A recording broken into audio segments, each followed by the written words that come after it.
Hi, this is Channel Zero X, Michael Landon speaking, co-creator of Mortal Worlds. I'd like to speak to you a little bit about some of the protagonists of this story and antagonists. They are all probably some of my own favourite characters that I've ever seen. Why would I say that, other than the fact that I helped to create them? Well, I suppose it's because over the recent years, there's been perhaps a marked decline in the kind of heroes we could look to in the comic book medium. That's not to say that they're all terrible. Some of them have been actually pretty great, even recent creations like DC's Silencer.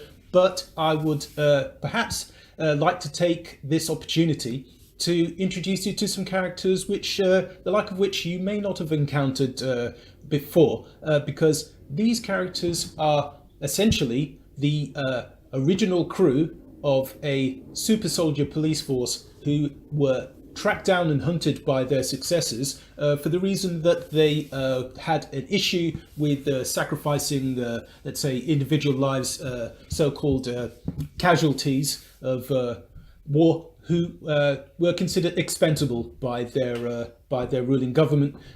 This is in no way a political story. This is purely escapism. This is sci-fi fantasy. There is perhaps a little bit of delving into some of the more interesting areas of quantum physics as I understand them, which is not to say that I have the most essential grasp on such concepts, but they are intriguing to me nevertheless, and they do raise questions. They make me think about what possibilities lie out there for the future of humanity and possibly even the universe in general. We would like to actually have a look, first of all, at Cade Saiga. He is essentially the main protagonist of this story. He is a Slayer who, perhaps the original Slayer, you might say. He is part of a force which was created by their government to encounter and deal with anomalous activities. These would be essentially hostile territories and beings who would encounter their planet of Aldar in search for this free energy called the Charge, which underlies all of the universe in this story. But this charge is particularly hard to access because you have to essentially go deep into your own mind as much as go into far outer space territory to encounter, to come to grips with such a force. It engages with consciousness, not merely with physical machinations, if you like. And these characters all harness to this ability to some degree.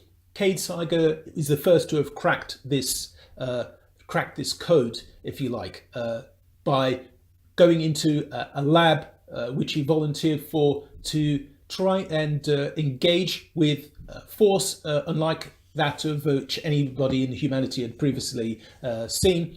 A force that recognizes us but has no inclination to speak with us, but bestows all sorts of abilities, essentially abilities which could make one a far more effective agent in combat. But at the same time, there is a high price to pay for this power because it will drain you of your own life force at a vast advanced rate, much more than normal time, normal wear and tear would do so for a normal human.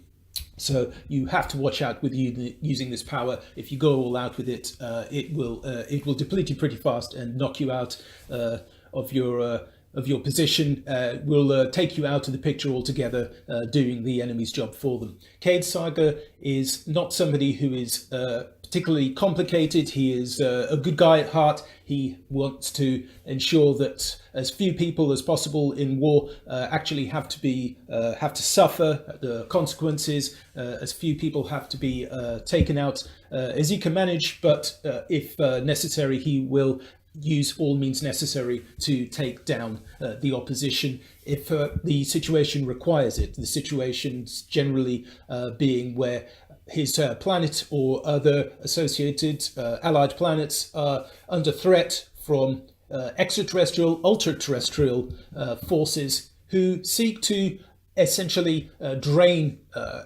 hostile or other beings from their own life force and add it to their own in a bid to increase their own power, their own leverage in the universe. This is something that Cade has taken upon himself to first of all volunteer for, because he thinks he can do some good work with this, regardless of the consequences to his own life. And if he is successfully managed to attain this power, then others will come after him who will also have varying degrees of super soldier properties. Now, Cade's main weapon of choice has always been a broadsword, but the one he wields in this particular story is not one that was specially designed for him. It is one that he has been blackmailed actually into bringing into his own grasp in order to save his own son, who is in captivity by an alien force which has promised to return to his world after a long absence, a long period of banishment by the light bearers of the first age. In this story, they were the race who managed to take down the most primal being in the universe, which is Rysar. And Rysar is you might say, a spiritual, incorporeal form in essence, but inhabits a obelisk-like edifice at the center of the vast weaponized mountain. This weaponized mountain being called Point Forge. It is a vast skyscraping, stratosphere-scraping fortress, which has now returned as a result of the blade being withdrawn from it. From its zone in the unconscious, and now Rysar has returned. It has returned from buried deep in the human unconscious, where no one in history has been able to recall it. The people who banished it are long gone, but there is a new echelon, if you like, of warriors who have rallied with Saiga to encounter and hopefully ward off its plan to take over all of consciousness by harnessing all of life force, which it considers to be rogue shards of itself. It considers all of humanity, all beings, to be basically hostile and essentially superfluous to requirements other than the life force, the energy which they could provide, their experience, the essential experience of all humanity has been able to accumulate all this time. It wants to keep it for itself and thereby leverage its return to an omnipresent state, a state where it controls everything in reality, and there is no other will, no other being out there. Cade is assisted by Cara Flynn, who is one of the lieutenants in this super soldier program, who has also gone rogue with himself. She is a brawler like him, but she is perhaps a little bit more restrained. Tries to see both sides of an argument before hopefully maybe resolving it with non-violent methods. But she will, of course, come to the aid of anybody who requires a physical intervention. She wields the scythe driver. It is a scimitar-like weapon. All these weapons the other Slayers carry. They essentially are drawn from a zone called the War Chest, which is somewhere, again, from the recesses of the human mind, if you like, a nether dimension, where this war chest carries a multitude of different types of weaponry, which essentially has been created by our own will to survive, and they are there in reserve for us should we find the will and the inclination and the courage to retrieve them. And there is also Vance Hilbrandt, who is a staff sergeant in the same branch of this paramilitary force, and he is a fedora wearing, trench coat clad, bit of a gruff bad boy. He is essentially your common garden drill instructor in many ways, but he is also very much a man of wisdom, a man of learning. He is very well read. He is interested in the mysteries of the universe. He's interested in how people work, and he is always trying to figure out a way to perhaps put into effect a compromise between the most violent means of dealing with a otherwise irresistible force, and finding a means of conflict resolution through perhaps offering favors, seeing if an olive branch can work to some degree before laying down the law. But make no mistake, once he is in the frame, once he is in battle, he is not to be trifled with. His means of combat are not the melee weapons of his two comrades, but they are firearm weapons, various types of artillery, machine guns, and he's quite a sharpshooter himself, but he generally goes in for broad spread, rapid fire, which can actually bring a few problems into his own sphere of influence. Not everybody really wants to be too close by him when he gets into a rage. He is moderately self-controlled most of the time, but when he gets into the flow, he can be a little unpredictable, and you do want to make sure that you are not on the wrong side of him when he is in the heat of combat. When these three encounter the forces who emerge from this titanic weaponized fortress, they realize that no matter how well skilled they are, their opposition, populated by their overlord successors, these men and women and other beings, they have sided with Dawson, being a director of this project, who is ostensibly human, but you always get a little sense from him that there is something else going on in there. Perhaps he is masking the fact that he is an ultra-terrestrial of sorts himself, or is he at least able to access the powers of such beings, having been long in alliance with them.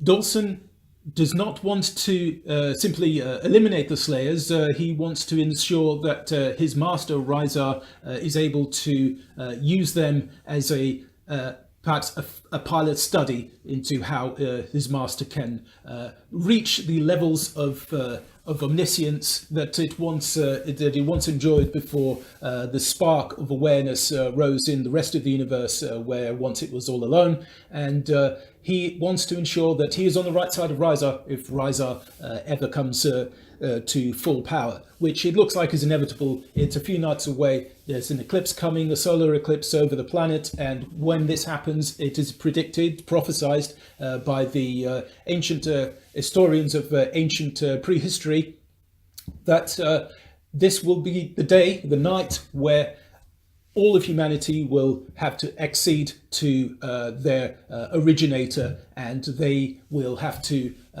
stand by and allow themselves to be judged and allow themselves to be disposed of where necessary.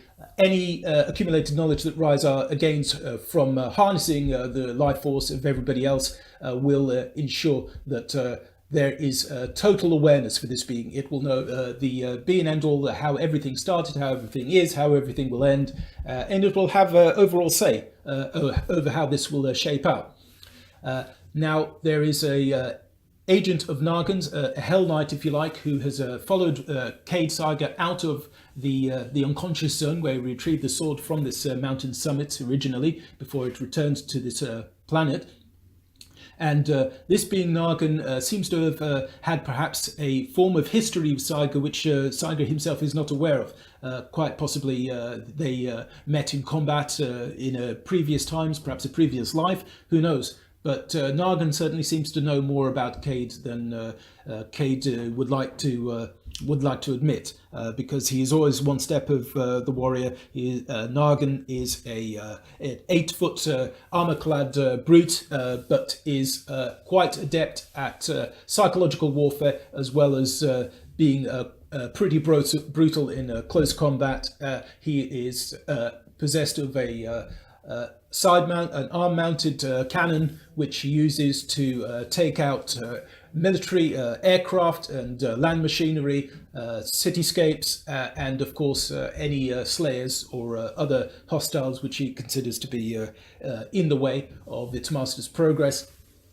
But we do not know very much about this being, because we don't even know whether there is a guy inside of this armor, or whether this is a kind of its wholly constitutes a being in itself. All we know really is that it seems to have a particular grudge with Cade, because Cade seems to be a bit of an everyman, seems to trust a little more than the kind of people they would normally be working with. Cade doesn't seem to like to sell anybody out, and to try to retrieve whatever promise, whatever potential the people he engages with, that he engages in combat with, if at all possible.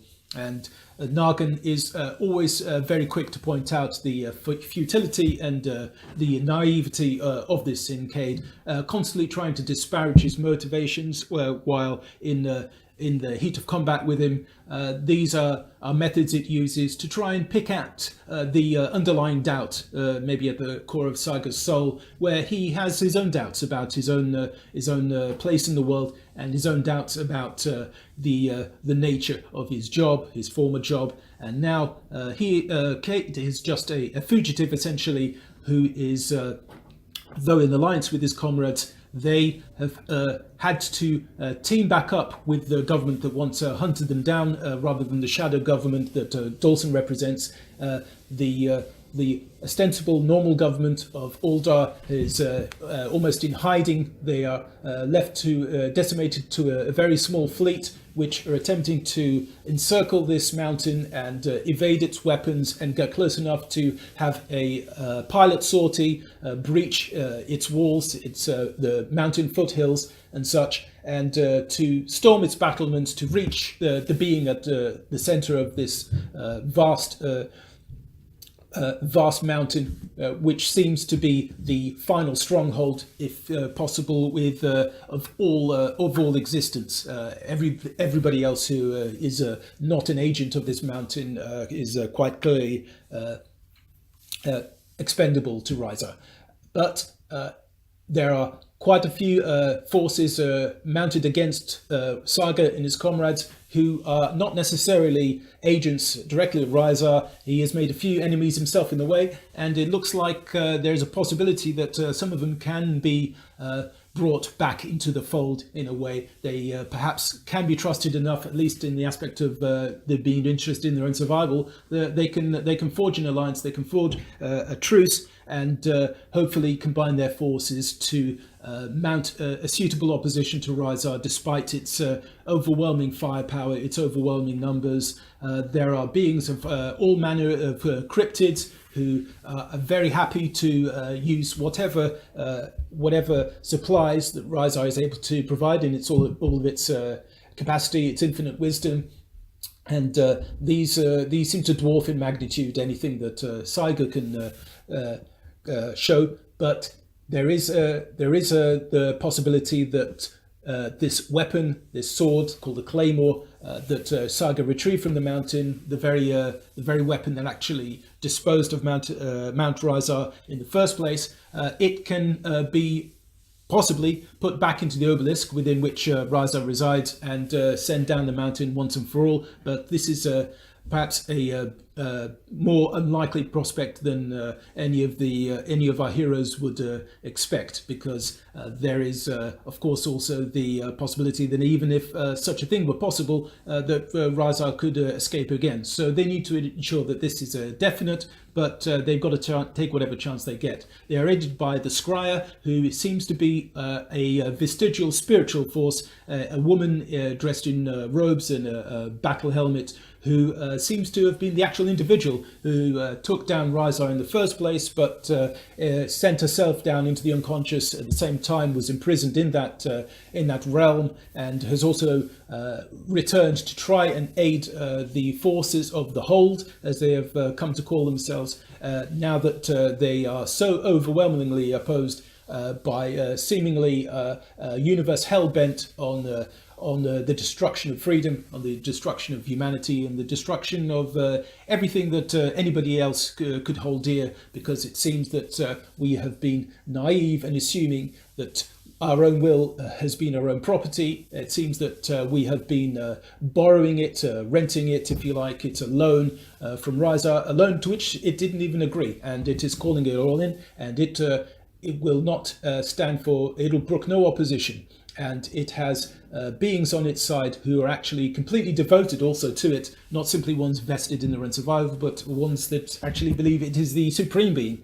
and there is no way that they can ever be turned. There is no way that they will ever listen to any reason, and no amount of staunch opposition can turn them or get them to lay down their arms. They are in this for the long haul, for the end game, which is where R'yzar accedes to the world and makes sure that all who lay before it lay down their arms, lay down their own lives, lay down their own entire souls, in order to fulfill the prophecy, quite possibly established by R'yzar itself long ago, that it will return and it will win over, it will win out, and it will rule over all existence. All existence, by that point, being only R'yzar itself.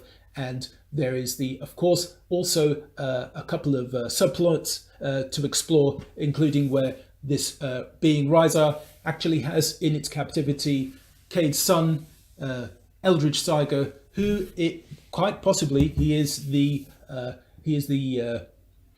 if you like, the pre-finalized form of the being, pre-finalized form of R'yzar itself. He is quite possibly about to transmute, when fully indoctrinated by the being, into R'yzar's final form, and this has always been supposedly Eldridge's destiny. This is certainly not something that Cade will stand for, but perhaps the Book of Truth, as its fellow disciples consider, this has already all played out in the universe. The end has already happened. All they are doing is just carrying out the great work.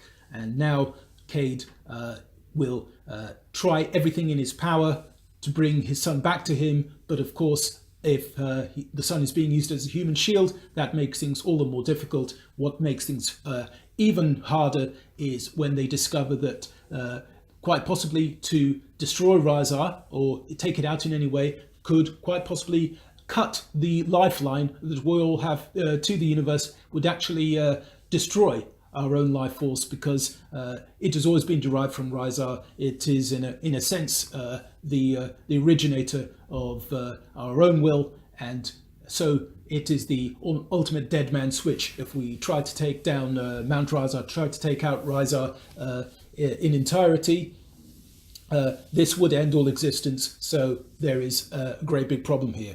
Okay, thanks. I'm going to catch up with you in part 2. Hope you enjoyed that. Let me know what you think. And yeah, if you have any comments, suggestions, please do let me know. I will respond as fast as I can. Really appreciate your feedback. And yeah, check in for part 2. Remember, the Mortal Worlds comic book campaign is now on Indiegogo. Please check it out. I think you'll enjoy what's there. All the best. Take care. See you soon.